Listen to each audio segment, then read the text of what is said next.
Okay, thank you, Mr. Aronchick, please. Thank you, Mr. Manos. My name is Mark Aronchick, and it's really a pleasure to be here again.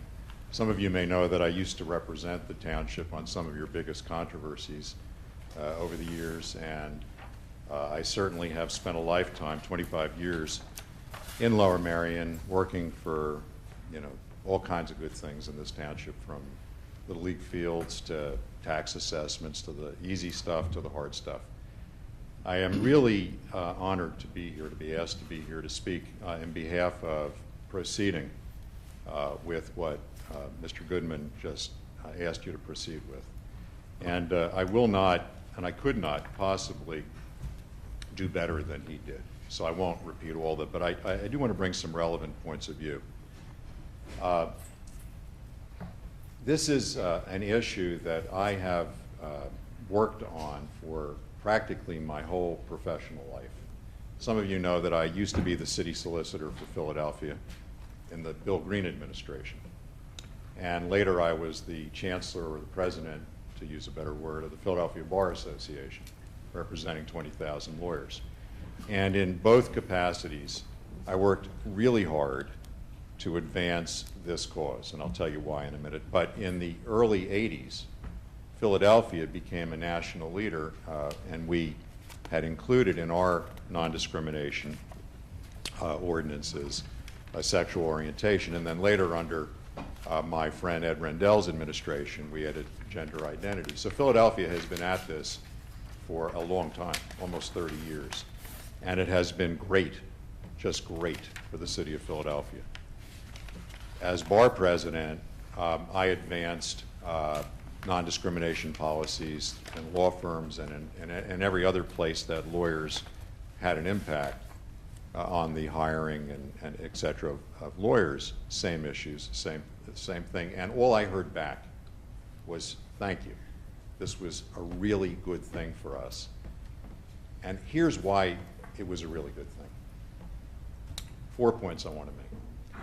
First of all, it's the right thing. I mean, it's just who we are. We are people who believe in equality. That's who we are. It's the right and moral thing to do, to make sure that everyone has equal treatment. It's the civil rights issue of our time right now. It really has caught the attention of the country. And we are a leader in everything in this township. I know that from 25 years of living and working here.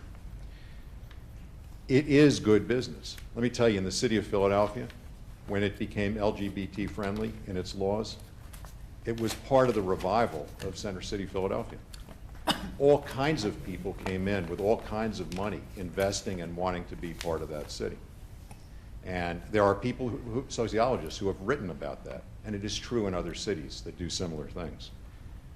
It's incredibly important for the next generation. A lot of you look a lot younger than me, so you probably know better than I do. But I have 2 children who both were educated here in the township. Girl is 27, boy is 23. And I tell you that that generation, the ones we want to come back here and live with us and be pioneers here, know no boundaries. They would not understand a place that did not clear the field and put a level playing field for everybody on any characteristic. They wouldn't understand a place that refused to do that.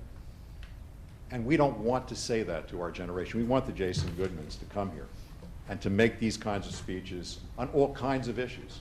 We want that.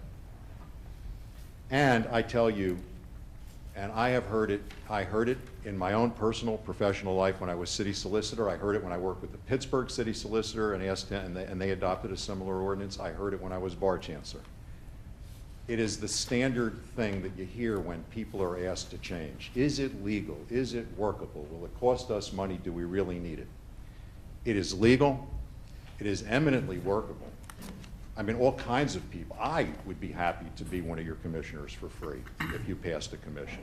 I mean, all kinds of people would want to do this as a volunteer activity. It is certainly workable. It has worked in many townships. And you will not get flooded with cases, but that's the point.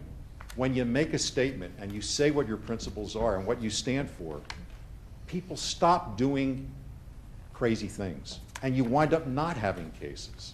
You wind up setting a better environment. The proof of success is that you won't have many cases because you made a stand and you took a position. So, in the end, I tell you, if you need anything from me on this issue, you got it. I volunteered activities all the time for this township, and I'll do it again on this issue. Frankly, on anything that you all think is really important, because I love this township, but on this issue. And if you need any more experience from me about the city, about everything else and all the other places I've been on this issue, I'm happy to give it to you. I know many of you here, I do, and I know I know what you really stand for, and I don't mean any of this to suggest that you don't. I know you do. I just needed to come and add my voice to this. Thank you. Thank you, Mr. Aronchick.